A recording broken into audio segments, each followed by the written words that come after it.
The Adventure of the Illustrious Client by Arthur Conan Doyle. Narrated by Peter Silverleaf. "It can't hurt now," was Mr. Sherlock Holmes' comment when, for the 10th time in as many years, I asked his leave to reveal the following narrative. So it was that at last I obtained permission to put on record what was, in some ways, the supreme moment of my friend's career. Both Holmes and I had a weakness for the Turkish bath. It was over a smoke in the pleasant lassitude of the drawing-room that I have found him less reticent and more human than anywhere else. On the upper floor of the Northumberland Avenue establishment there is an isolated corner where two couches lie side by side, and it was on these that we lay upon September the 3rd, 1902, the day when my narrative begins. I had asked him whether anything was stirring, and for answer he had shot his long, thin, nervous arm out of the sheets which enveloped him, and had drawn an envelope from inside the pocket of the coat which hung beside him. "It may be some fussy, self-important fool. It may be a matter of life or death," said he as he handed me the note. "I know no more than this message tells me." It was from the Carlton Club and dated the evening before. This is what I read. Sir James Damery presents his compliments to Mr. Sherlock Holmes and will call upon him at 4:30 tomorrow. Sir James begs to say that the matter upon which he desires to consult Mr. Holmes is very delicate and also very important. He trusts, therefore, that Mr. Holmes will make every effort to grant this interview, and that he will confirm it over the telephone to the Carlton Club. "I need not say that I have confirmed it, Watson," said Holmes as I returned the paper. "Do you know anything of this man Damery?" "Only that his name is a household word in society." "Well, I can tell you a little more than that. He has rather a reputation for arranging delicate matters which are to be kept out of the papers. You may remember his negotiations with Sir George Lewis over the Hammerford will case. He is a man of the world with a natural turn for diplomacy. I am bound, therefore, to hope that it is not a false scent, and that he has some real need for our assistance." "Our? Well, if you will be so good, Watson." "I shall be honoured." "Then you have the hour, 4:30. Until then we can put the matter out of our heads." I was living in my own rooms in Queen Anne Street at the time, but I was round at Baker Street before the time named. Sharp to the half-hour, Colonel Sir James Damery was announced. It is hardly necessary to describe him, for many will remember that large, bluff, honest personality, that broad, clean-shaven face, and above all, that pleasant, mellow voice. Frankness shone from his grey Irish eyes, and good humour played round his mobile, smiling lips.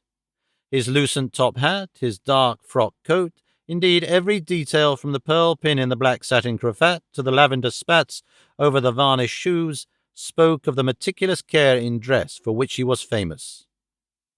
The big, masterful aristocrat dominated the little room. "Of course I was prepared to find Dr. Watson," he remarked with a courteous bow. "His collaboration may be very necessary, for we are dealing on this occasion, Mr. Holmes, with a man to whom violence is familiar and who will literally stick at nothing. I should say that there is no more dangerous man in Europe." "I have had several opponents to whom that flattering term has been applied," said Holmes with a smile. "Don't you smoke? Then you will excuse me if I light my pipe. If your man is more dangerous than the late Professor Moriarty, or than the living Colonel Sebastian Moran, then he is indeed worth meeting. May I ask his name?" "Have you heard of Baron Gruner?" "You mean the Austrian murderer?" Colonel Damery threw up his kid-gloved hands with a laugh. "There is no getting past you, Mr. Holmes. Wonderful! So you have already sized him up as a murderer."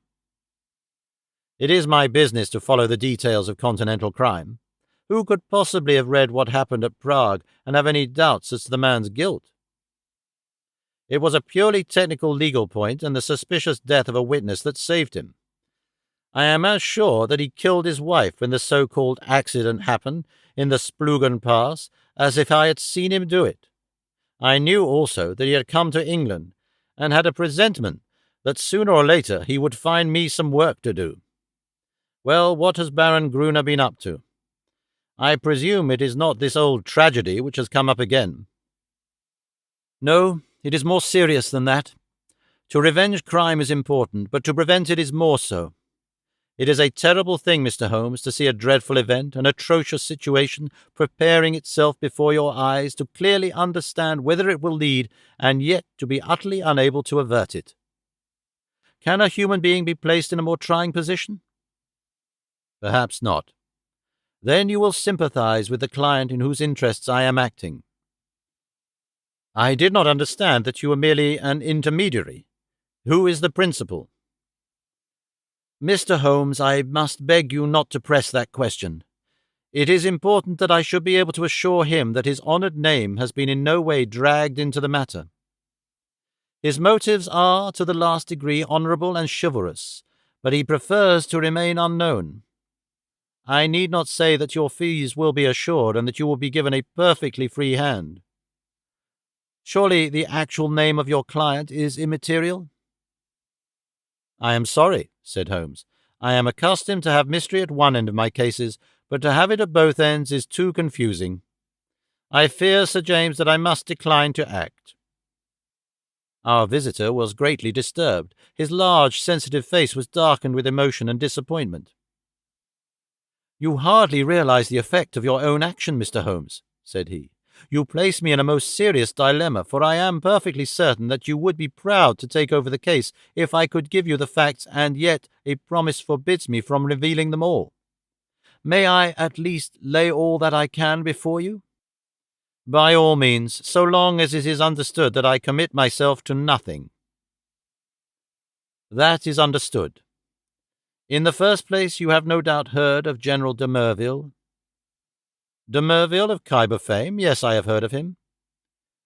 He has a daughter, Violet de Merville, young, rich, beautiful, accomplished, a wonder woman in every way. It is this daughter, this lovely, innocent girl, whom we are endeavouring to save from the clutches of a fiend.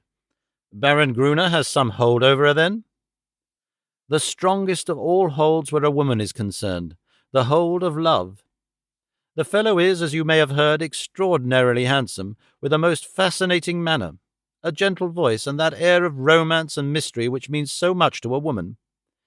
He is said to have the whole sex at his mercy, and to have made ample use of the fact. But how came such a man to meet a lady of the standing of Miss Violet de Merville? It was on a Mediterranean yachting voyage. The company, though select, paid their own passages. No doubt the promoters hardly realized the Baron's true character until it was too late. The villain attached himself to the lady, and with such effect that he has completely and absolutely won her heart. To say that she loves him hardly expresses it. She dotes upon him, she is obsessed by him. Outside of him there is nothing on earth. She will not hear one word against him. Everything has been done to cure her of her madness, but in vain. To sum up, she proposes to marry him next month. As she is of age and has a will of iron, it is hard to know how to prevent her. Does she know about the Austrian episode?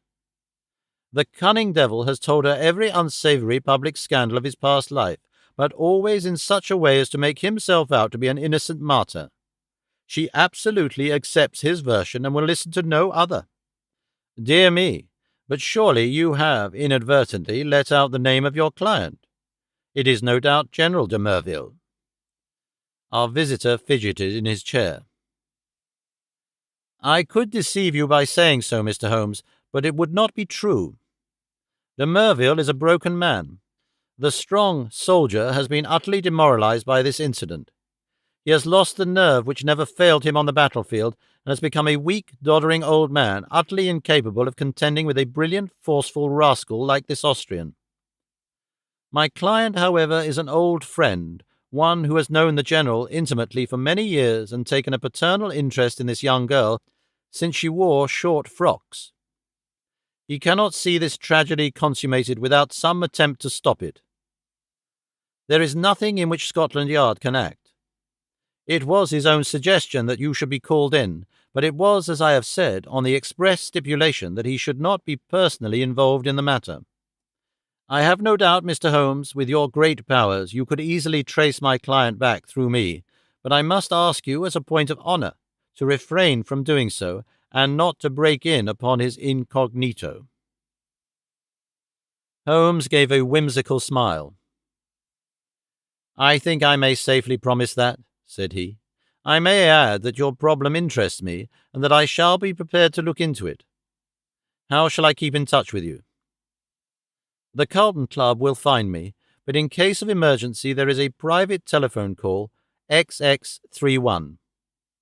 Holmes noted it down and sat, still smiling, with the open memorandum book upon his knee. "The Baron's present address, please?" "Vernon Lodge, near Kingston. It is a large house. He has been fortunate in some rather shady speculations, and is a rich man, which naturally makes him a more dangerous antagonist." "Is he at home at present?" "Yes."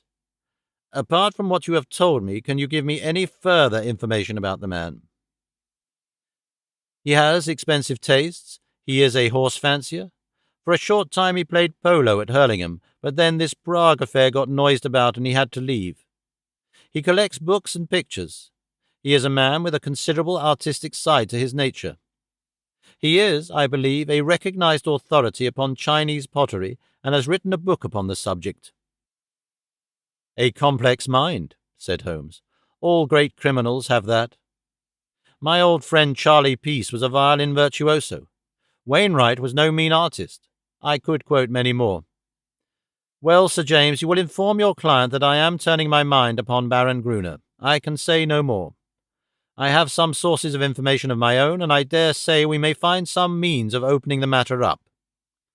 When our visitor had left us, Holmes sat so long in deep thought that it seemed to me that he had forgotten my presence.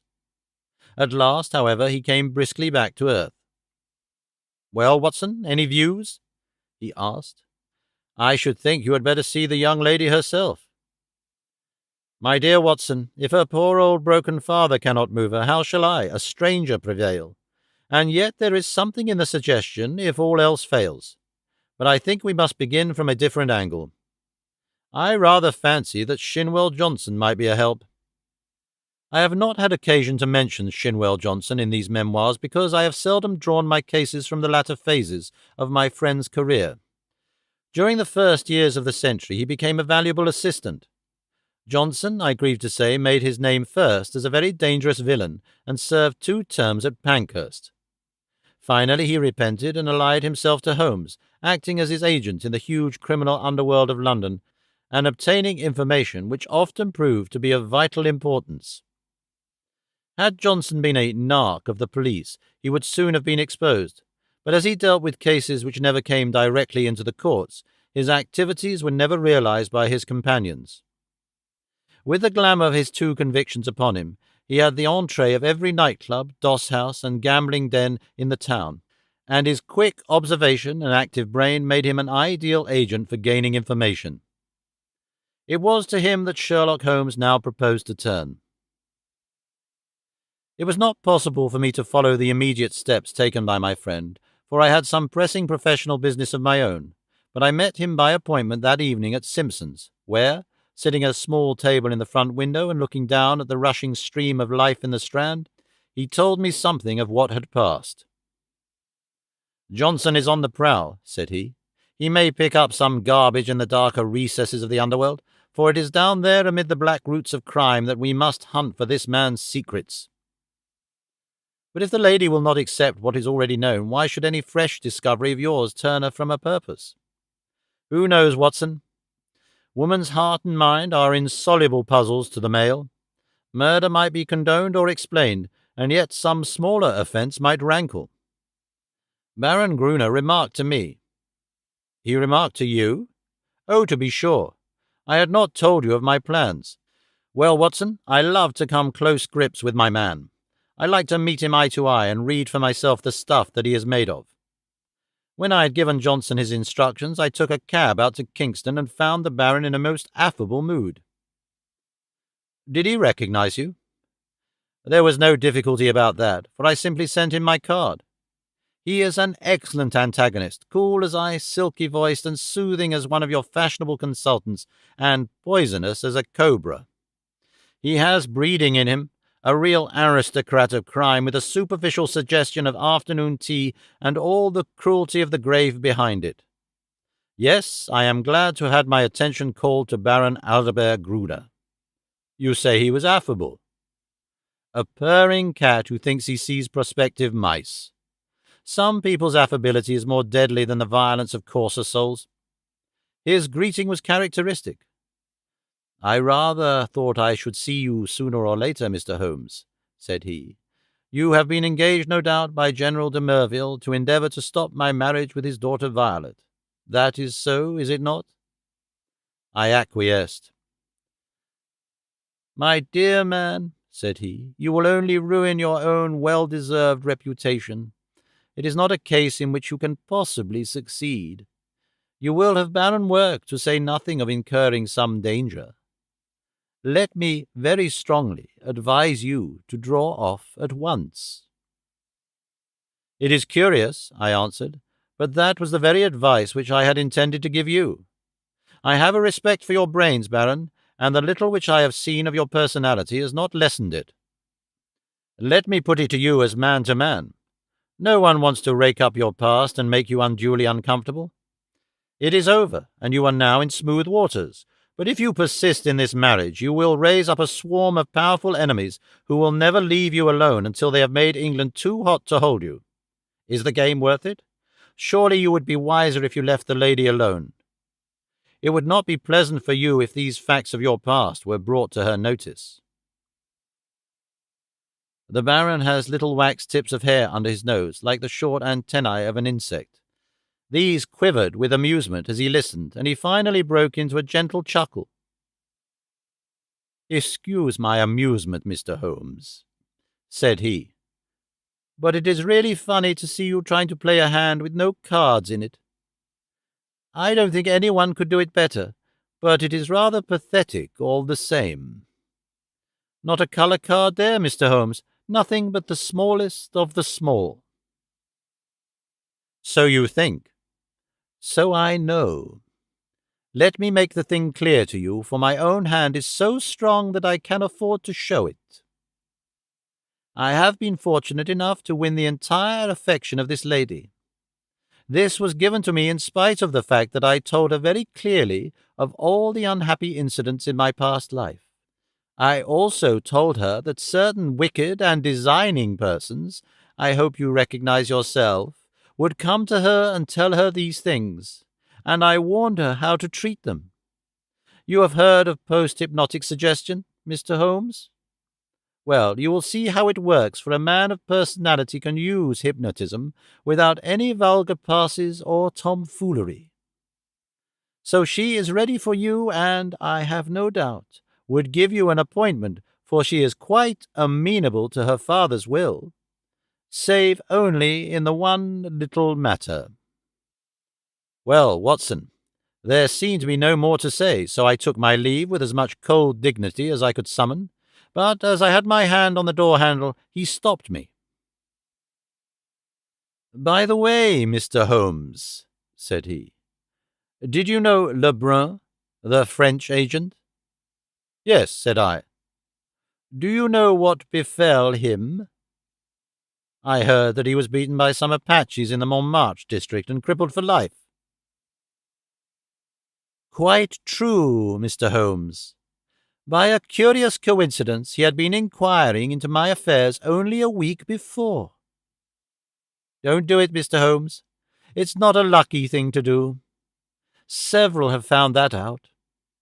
My last word to you is, go your own way and let me go mine. Goodbye." "So there you are, Watson. You're up to date now." "Well, the fellow seems dangerous." "Mighty dangerous. I disregard the blusterer, but this is the sort of man who says rather less than he means." "Must you interfere? Does it really matter if he marries the girl?" "Considering that he undoubtedly murdered his last wife, I should say it mattered very much. Besides, the client— Well, we need not discuss that. When you have finished your coffee, you had best come home with me, for the blithe Shinwell will be there with his report. We found him sure enough, a huge, coarse, red-faced, scorbutic man with a pair of vivid black eyes which were the only external sign of the very cunning mind within. It seems that he had dived down into what was peculiarly his kingdom, and beside him on the settee was a brand which he had brought up in the shape of a slim, flame-like young woman with a pale, intense face, youthful, and yet so worn with sin and sorrow that one read the terrible years which had left their leprous mark upon her. "This is Miss Kitty Winter," said Shinwell Johnson, waving his fat hand as an introduction. "What she don't know, well, there, she'll speak for herself. Put my hand right on her, Mr. Holmes, within an hour of your message." "I'm easy to find," said the young woman. "Hell, London gets me every time. Same address for Porky Shinwell. We're old mates, Porky, you and I. But by cripes, there is another who ought to be down in a lower hell than we, if there was any justice in the world. That is the man you were after, Mr. Holmes." Holmes smiled. "I gather we have your good wishes, Miss Winter." "If I can help put him where he belongs, I'm yours to the rattle," said our visitor with fierce energy. There was an intensity of hatred in her white, set face and her blazing eyes, such as woman seldom and man never can attain. "You needn't go into my past, Mr. Holmes. That's neither here nor there. But what I am for Audiobook Gruner made me. If I could pull him down—" She clutched frantically with her hands into the air. "Oh, if I could only pull him into the pit where he has pushed so many." "You know how the matter stands?" "Porky Shinwell has been telling me. He's after some other poor fool and wants to marry her this time. You want to stop it? Well, you surely know enough about this devil to prevent any decent girl in her senses wanting to be in the same parish with him." "She is not in her senses. She is madly in love. She has been told all about him. She cares nothing." "Told about the murder?" "Yes." "My lord, she must have a nerve. She puts them all down as slanders. Couldn't you lay proofs before her silly eyes?" "Well, can you help us do so?" "Ain't I proof myself? If I stood before her and told her how he used me—" "Would you do this?" "Would I? Would I not?" "Well, it might be worth trying. But he has told her most of his sins and had pardon from her, and I understand she will not reopen the question." "I'll lay he didn't tell her all," said Miss Winter. "I caught a glimpse of one or two murders besides the one that made such a fuss. He would speak of someone in his velvet way, and then look at me with a steady eye and say, 'He died within a month.' It was not air either. But I took little notice, you see. I loved him myself at that time. Whatever he did went with me, same as with this poor fool. There was just one thing that shook me. Yes, by cripes. If it had not been for his poisonous lying tongue that explains and soothes, I'd have left him that very night. It's a book he has, a brown leather book with a lock, and his arms in gold on the outside. I think he was a bit drunk that night, or he would not have shown it to me." "What was it, then?" "I'll tell you, Mr. Holmes. This man collects women and takes a pride in his collection, as some men collect moths or butterflies. He had it all in that book. Snapshot, photographs, names, details, everything about 'em. It was a beastly book, a book no man, even if he had come from the gutter, could have put together. But it was Audiobook Gruner's book all the same. Souls I have ruined. He could have put that on the outside if he had been so minded. However, that's neither here nor there, for the book would not serve you, and if it would, you can't get it." "Where is it?" "How can I tell you where it is now? It's more than a year since I left him. I know where he kept it then. He's a precise, tidy cat of a man in many of his ways, so maybe it is still in the pigeonhole of the old bureau in the inner study. Do you know his house?" "I've been in the study," said Holmes. "Have you, though? You haven't been slow on the job if you only started this morning. Maybe dear Audiobook has met his match this time. The outer study is the one with the Chinese crockery in it, big glass cupboard between the windows.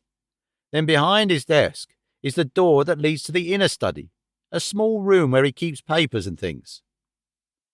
Is he not afraid of burglars? Aldebert is no coward. His worst enemy couldn't say that of him. He can look after himself. There's a burglar alarm at night. Besides, what is there for a burglar unless they got away with all this fancy crockery? No good, said Shinwell Johnson with the decided voice of the expert. No fence wants stuff of that sort that you can neither melt nor sell. Quite so, said Holmes. Well now, Miss Winter, if you would call here tomorrow evening at 5, I would consider in the meanwhile whether your suggestion of seeing this lady personally may not be arranged. I am exceedingly obliged to you for your cooperation. I need not say that my clients will consider liberally. None of that, Mr. Holmes, cried the young woman. I'm not out for money. Let me see this man in the mud, and I've got all I've worked for. In the mud, with my foot on his cursed face. That's my price. I'm with you tomorrow or any other day, so long as you're on his track. Porky here can tell you always where to find me. I did not see Holmes again until the following evening, when we dined once more at our Strand restaurant. He shrugged his shoulders when I asked him what luck he had had in his interview. Then he told the story which I would repeat in this way. His hard, dry statement needs some little editing to soften it into the terms of real life. There was no difficulty at all about the appointment, said Holmes, for the girl glories in showing abject filial obedience in all secondary things in an attempt to atone for her flagrant breach of it in her engagement. The General phoned that all was ready, and the fiery Miss W. turned up according to schedule, so that at 5:30 a cab deposited us outside 104 Berkeley Square, where the old soldier resides, one of those awful grey London castles which would make a church seem frivolous. A footman showed us into a great yellow-curtained drawing-room, and there was the lady awaiting us, demure, pale, self-contained, as inflexible and remote as a snow image on a mountain. I don't quite know how to make her clear to you, Watson. Perhaps you may meet her before we are through, and you can use your own gift of words. She is beautiful, but with the ethereal other-world beauty of some fanatic whose thoughts are set on high. I have seen such faces in the pictures of the old masters of the Middle Ages. How a beast man could have laid his vile paws upon such a being of the beyond, I cannot imagine. You may have noticed how extremes call to each other, the spiritual to the animal, the caveman to the angel. You never saw a worse case than this. She knew what we had come for, of course. That villain had lost no time in poisoning her mind against us. Miss Winter's advent rather amazed her, I think, but she waved us into our respective chairs like a reverend abbess receiving two rather leprous mendicants. If your head is inclined to swell, my dear Watson, take a course of Miss Violet de Merville. Well, sir, said she in a voice like the wind from an iceberg, your name is familiar to me. You have called, as I understand, to malign my fiancé, Baron Gruner. It is only by my father's request that I see you at all, and I warn you, in advance, that anything you can say could not possibly have the slightest effect upon me. I was sorry for her, Watson. I thought of her for the moment as I would have thought of a daughter of my own. I am not often eloquent. I use my head, not my heart, but I really did plead with her with all the warmth of words that I could find in my nature. I pictured to her the awful position of the woman who only wakes to a man's character after she is his wife, a woman who has to submit to be caressed by bloody hands and lecherous lips. I spared her nothing. The shame, the fear, the agony, the hopelessness of it all.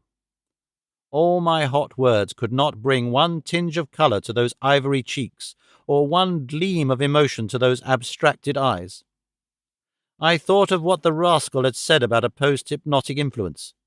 One could really believe she was living above the earth in some ecstatic dream. Yet there was nothing indefinite in her replies. I have listened to you with patience, Mr. Holmes, said she. The effect upon my mind is exactly as predicted. I am aware that Albert, that my fiancé, has had a stormy life, in which he has incurred bitter hatreds and most unjust aspersions. You are only the last of a series who have brought their slanders before me. Possibly you mean well, though I learn you are a paid agent who would have been equally willing to act for the Baron as against him. But in any case, I wish you to understand once for all that I love him and that he loves me, and that the opinion of all the world is no more to me than the twitter of those birds outside the window. If his noble nature has ever for an instant fallen, it may be that I have been specially sent to raise it to its true and lofty level. I am not clear," here she turned her eyes upon my companion, "who this young lady may be." I was about to answer when the girl broke in like a whirlwind. If ever you saw flame and ice face to face, it was these two women. "I'll tell you who I am," she cried, springing out of her chair, her mouth all twisted with passion. "I am his last mistress. I am one of 100 that he has tempted and used and ruined and thrown into the refuse heap, as he will you also. Your refuse heap is more likely to be a grave, and maybe that's the best. I'll tell you, you foolish woman, if you marry this man, he'll be the death of you. It may be a broken heart or it may be a broken neck, but he'll have you one way or the other.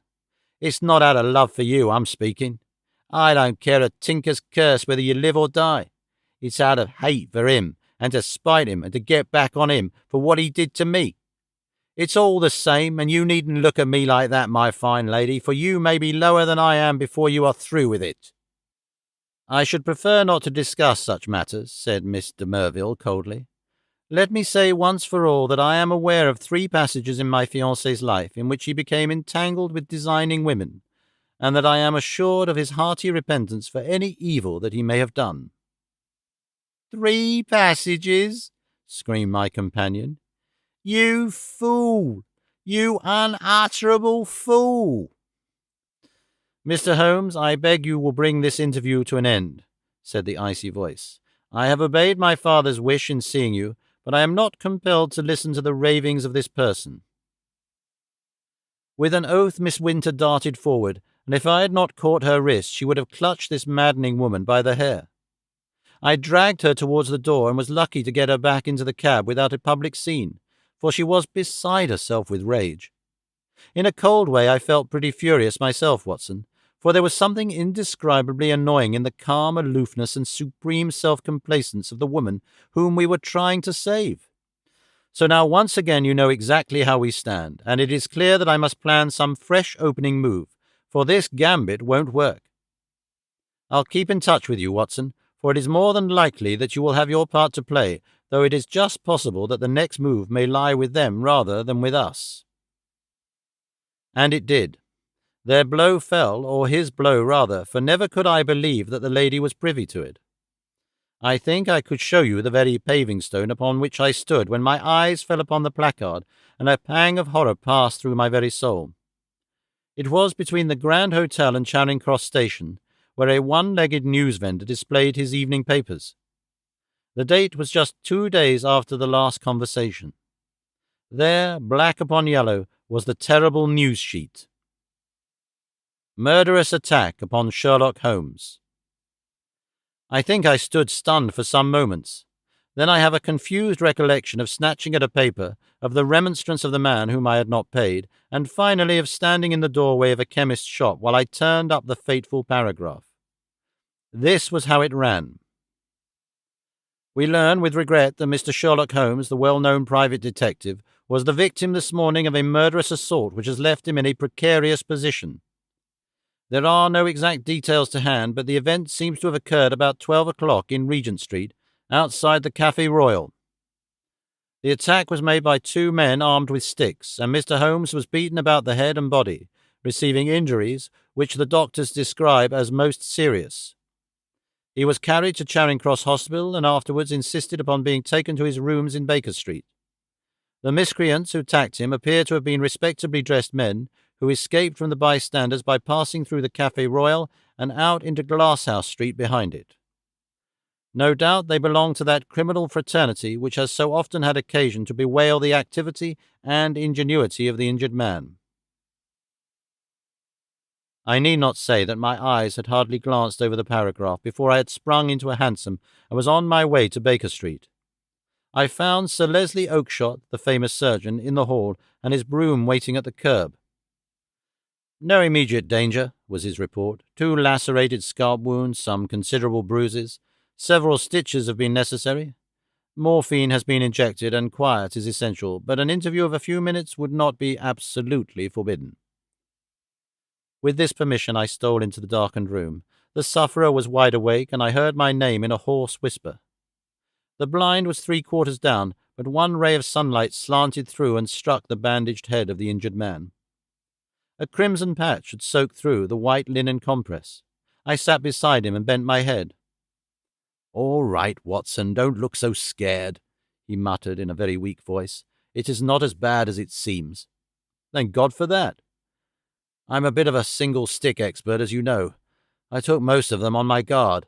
It was the second man that was too much for me." "What can I do, Holmes?"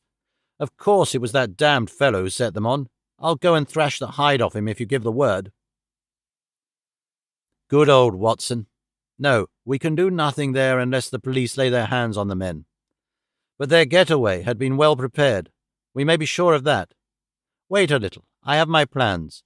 The first thing is to exaggerate my injuries.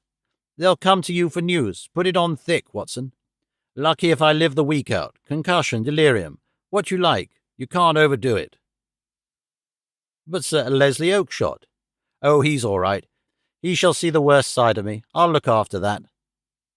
"Anything else?" "Yes. Tell Shinwell Johnson to get that girl out of the way.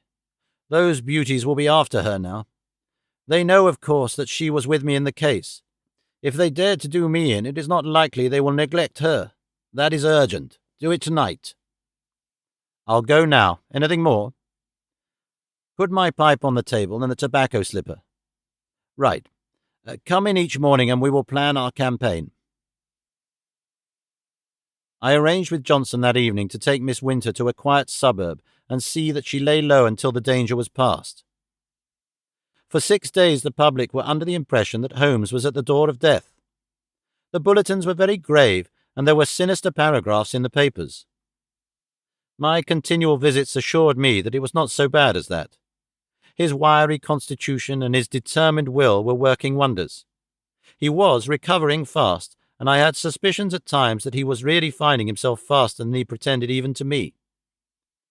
There was a curious secretive streak in the man which led to many dramatic effects, but left even his closest friend guessing as to what his exact plans might be. He pushed to an extreme the axiom that the only safe plotter was he who plotted alone. I was nearer him than anyone else, and yet I was always conscious of the gap between. On the 7th day, the stitches were taken out, in spite of which there was a report of erysipelas in the evening papers. The same evening papers had an announcement which I was bound, sick or well, to carry to my friend.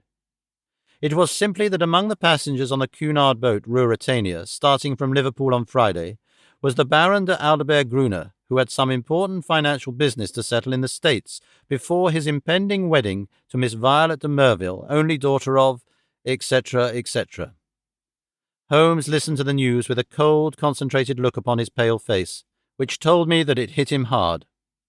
"Friday," he cried. "Only 3 clear days. I believe the rascal wants to put himself out of danger's way. But he won't, Watson. By the Lord Harry, he won't. Now, Watson, I want you to do something for me." "I'm here to be used, Holmes." "Well then, spend the next 24 hours in an intensive study of Chinese pottery." He gave no explanations, and I asked for none. By long experience I had learned the wisdom of obedience. But when I left his room, I walked down Baker Street, revolving in my head how on earth I was to carry out so strange an order. Finally, I drove to the London Library in St. James's Square, put the matter to my friend Lomax, the sub-librarian, and departed to my rooms with a goodly volume under my arm. It's said that the barrister who crams up a case with such care that he can examine an expert witness upon the Monday has forgotten all his forced knowledge before the Saturday. Certainly, I should not like now to pose as an authority upon ceramics. And yet, all that evening and all that night, with a short interval for rest, and all next morning, I was sucking in knowledge and committing names to memory. There I learned of all the hallmarks of the great artist-decorators, of the mystery of cyclical dates, the marks of the Hung Wu, and the beauties of the Yung Lo, and writings of Tang Ying, and the glories of the primitive period of the Sung and the Yuan. I was charged with all this information when I called upon Holmes next morning. He was out of bed now, though you would not have guessed it from the published reports, and he sat with his much bandaged head resting upon his hand in the depth of his favourite armchair. "Why, Holmes," I said, "if one believed the papers, you are dying." "That," said he, "is the very impression which I intended to convey. And now, Watson, have you learned your lessons?" "At least I have tried to." "Good. You could keep up an intelligent conversation on the subject?" "I believe I could." "Then hand me that little box from the mantelpiece." He opened the lid and took out a small object most carefully wrapped in some fine Eastern silk. This he unfolded and disclosed a delicate little saucer of the most beautiful deep blue color. "It needs careful handling, Watson. This is the real eggshell pottery of the Ming dynasty. No finer piece ever passed through Christie's. A complete set of this would be worth a king's ransom. In fact, it is doubtful if there is a complete set outside the Imperial Palace of Peking. The sight of this would drive a real connoisseur wild." "What am I to do with it?" Holmes handed me a card upon which was printed, "Dr. Hill, Barton, 369 Half Moon Street." "This is your name for the evening, Watson. You will call upon Baron Gruner. I know something of his habits, and at 8:30 he would probably be disengaged. A note will tell him in advance that you are about to call, and you will say that you are bringing him a specimen of an absolutely unique set of Ming china. You may as well be a medical man, since that is a part which you can play without duplicity. You are a collector, this set has come your way. You have heard of the Baron's interest in the subject, and you are not averse to selling at a price." "What price?" "Well asked, Watson. You would certainly fall down badly if you did not know the value of your own wares. This saucer was got for me by Sir James, and comes, I understand, from the collection of his client. You will not exaggerate if you say that it could hardly be matched in the world." "I could perhaps suggest that the set should be valued by an expert." "Excellent, Watson. You scintillate today. Suggest Christie or Sotheby. Your delicacy prevents your putting a price for yourself." "But if he won't see me?" "Oh, yes, he will see you. He has the collection mania in its most acute form, and especially on this subject, on which he is an acknowledged authority. Sit down, Watson, and I will dictate the letter. No answer needed. You will merely say that you are coming and why." It was an admirable document, short, courteous, and stimulating to the curiosity of the connoisseur. A district messenger was duly dispatched with it. On the same evening, with the precious saucer in my hand and the card of Dr. Hill Barton in my pocket, I set off on my own adventure. The beautiful house and grounds indicated that Baron Gruner was, as Sir James had said, a man of considerable wealth. A long winding drive with banks of rare shrubs on either side opened out into a great gravelled square adorned with statues. The place had been built by a South African gold king in the days of the great boom, and the long, low house with the turrets at the corners, though an architectural nightmare, was imposing in its size and solidity. A butler, who would have adorned a bench of bishops, showed me in and handed me over to a plush-clad footman, who ushered me into the Baron's presence. He was standing at the open front of a great case which stood between the windows and which contained part of his Chinese collection. He turned as I entered with a small brown vase in his hand. "Pray, sit down, doctor," said he. "I was looking over my own treasures and wondering whether I could really afford to add to them. This little Tang specimen, which dates from the 7th century, would probably interest you. I am sure you never saw finer workmanship or a richer glaze. Have you the Ming saucer with you of which you spoke?" I carefully unpacked it and handed it to him. He sat himself at his desk, pulled over the lamp, for it was growing dark, and set himself to examine it. As he did so, the yellow light beat upon his own features, and I was able to study them at my ease. He was certainly a remarkably handsome man. His European reputation for beauty was fully deserved. In figure he was not more than of middle size, but was built upon graceful and active lines. His face was swarthy, almost oriental, with large, dark, languorous eyes which might easily hold an irresistible fascination for women. His hair and moustache were raven black, the latter short, pointed, and carefully waxed. His features were regular and pleasing, save only his straight, thin-lipped mouth. If ever I saw a murderous mouth, it was there, a cruel, hard gash in the face, compressed, inexorable, and terrible. He was ill-advised to train his moustache away from it, for it was nature's danger signal, set as a warning to his victims. His voice was engaging and his manners perfect. In age I should have put him at a little over 30, though his record afterwards showed that he was 42. Very fine indeed," he said at last. "And you say you have a set of 6 to correspond? What puzzles me is that I should not have heard of such magnificent specimens. I only know of one in England to match this, and it is certainly not likely to be on the market. Would it be indiscreet if I were to ask you, Dr. Hill Barton, how you obtained this?" "Does it really matter?" I asked with as careless an air as I could muster. "You can see that the piece is genuine, and as to the value, I am content to take an expert's valuation." "Very mysterious," said he with a quick, suspicious flash of his dark eyes. "In dealing with objects of such value, one naturally wishes to know all about the transaction. That the piece is genuine is certain. I have no doubts at all about that. But suppose I am bound to take every possibility into account, that it should prove afterwards that you had no right to sell." "I would guarantee you against any claim of the son." "That, of course, would open up the question as to what your guarantee was worth." "My bankers would answer that." "Quite so. And yet the whole transaction strikes me as rather unusual." "You can do business or not," said I with indifference. "I have given you the first offer as I understood that you were a connoisseur, but I shall have no difficulty in other quarters." "Who told you I was a connoisseur?" "I was aware that you had written a book upon the subject." "Have you read the book?" "No."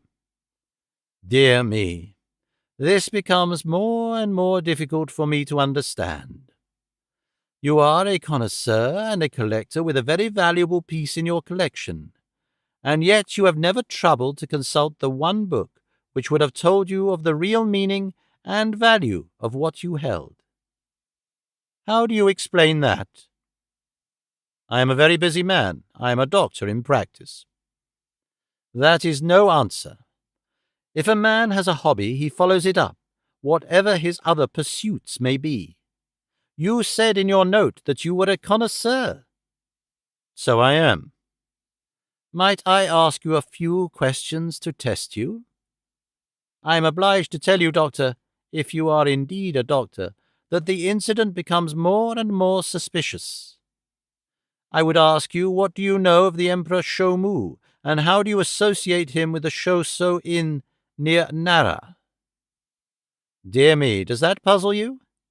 Tell me a little about the Northern Wei dynasty and its place in the history of ceramics." I sprang from my chair in simulated anger. "This is intolerable, sir," said I. "I came here to do you a favour, and not to be examined as if I were a schoolboy. My knowledge on these subjects may be second only to your own, but I certainly shall not answer questions which have been put in so offensive a way." He looked at me steadily. The languor had gone from his eyes. They suddenly glared. There was a gleam of teeth from between those cruel lips. "What is the game? You are here as a spy. You are an emissary of Holmes. This is a trick you are playing upon me.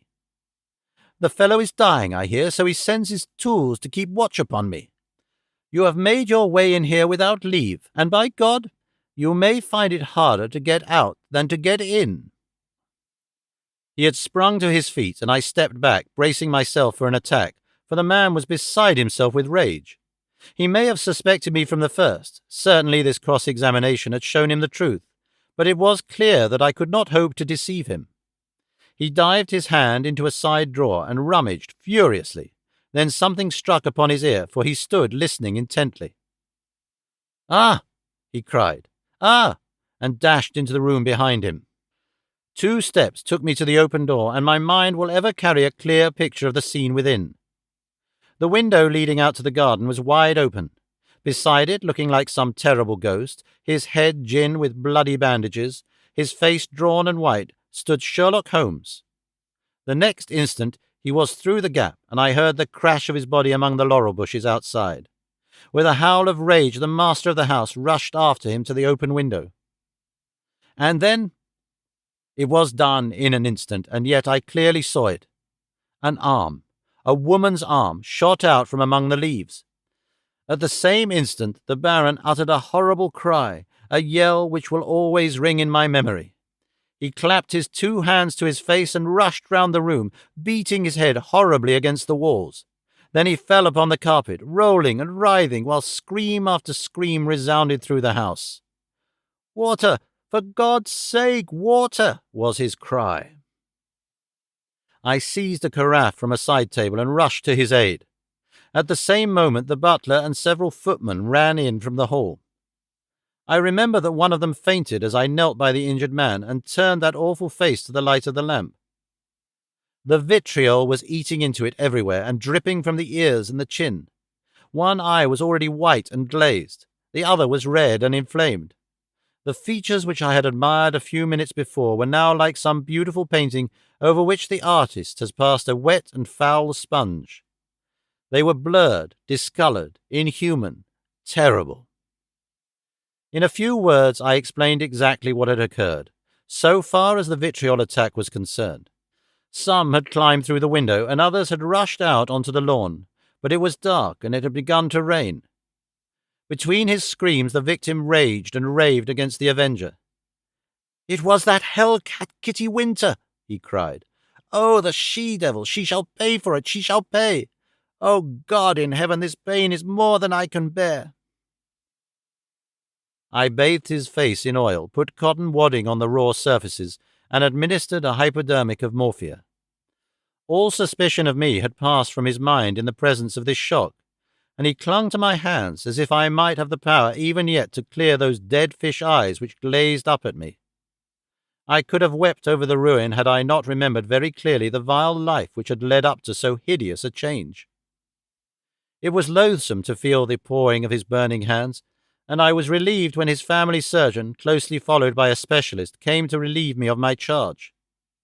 An inspector of police had also arrived, and to him I handed my real card. It would have been useless as well as foolish to do otherwise, for I was nearly as well known by sight at the Yard as Holmes himself.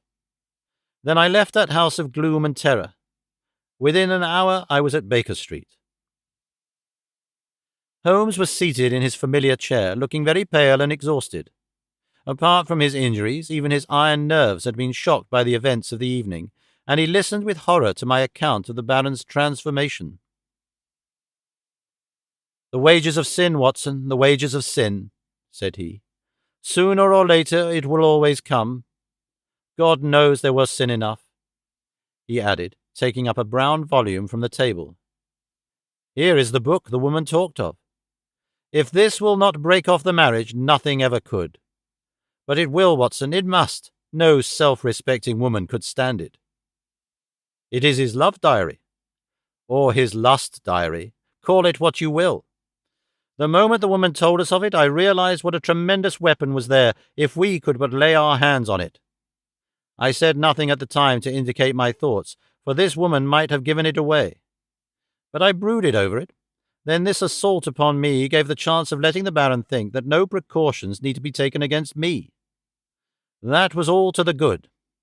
I would have waited a little longer, but his visit to America forced my hand.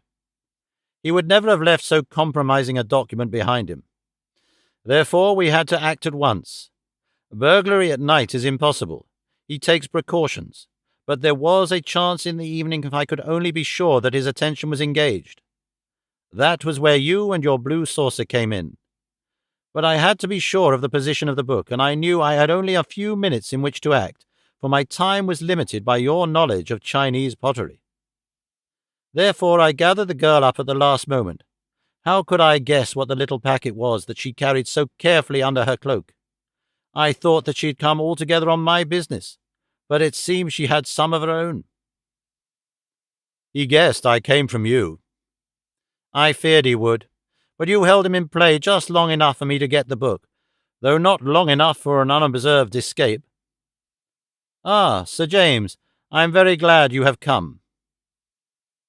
Our courtly friend had appeared in answer to a previous summons. He listened with the deepest attention to Holmes's account of what had occurred. You have done wonders, wonders, he cried when he had heard the narrative. But if these injuries are as terrible as Dr. Watson describes, then surely our purpose of thwarting the marriage is sufficiently gained without the use of this horrible book. Holmes shook his head. Women of the de Merville type do not act like that.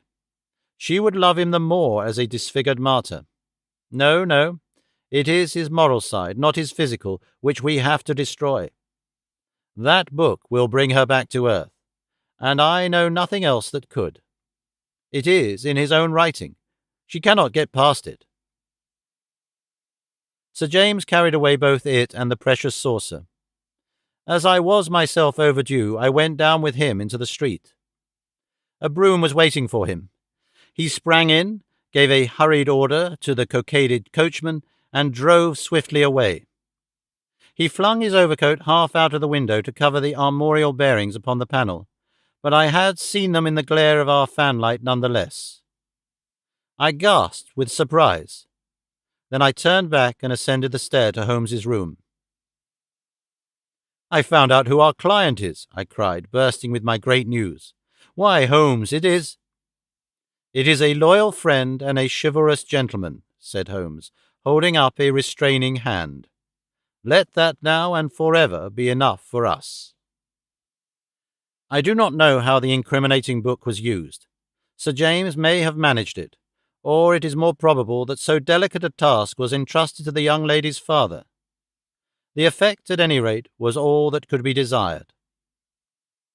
3 days later appeared a paragraph in the Morning Post to say that the marriage between Baron de Aldebert-Gruner and Miss Violet de Merville would not take place. The same paper had the first police court hearing of the proceedings against Miss Kitty Winter on the grave charge of vitriol throwing. Such extenuating circumstances came out in the trial that the sentence, as will be remembered, was the lowest that was possible for such an offence. Sherlock Holmes was threatened with a prosecution for burglary, but when an object is good and a client is sufficiently illustrious, even the rigid British law becomes human and elastic. My friend has not yet stood in the dock.